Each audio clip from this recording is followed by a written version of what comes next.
सिर्फ लम्हे फिक्र में आपको देख पड़ता हूँ। कुछ ऐसे बदगुमान होते हैं, तुम दरबारों पे जाके क्या करते हो, तुम उनसे क्या मदद मांगते हो।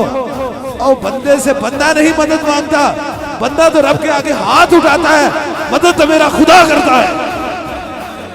अकीदों को खराब किया जा रहा है, पूरी दुनिया के अंदर अकीदे खराब किए जा रहे हैं। कहते हैं कि तुम उनके बाबू के पास जाते हो, तू तो बाबा जैसी शक्ल भी नहीं बना सकता है, क्योंकि अल्लाह के दोस्तों को अल्लाह कहता है मेरे दोस्त हैं। अब देखिए दुनियादारों में अगर आप दोस्ती रखते हैं तो दोस्ती की बड़ी लजवाली होती है। दोस्त की दोस्त बात कभी इनकार नहीं करता है। हदीस का महफूम है, ऐ बनी आदम, एक तेरी मर्जी है और एक मेरी मर्जी है।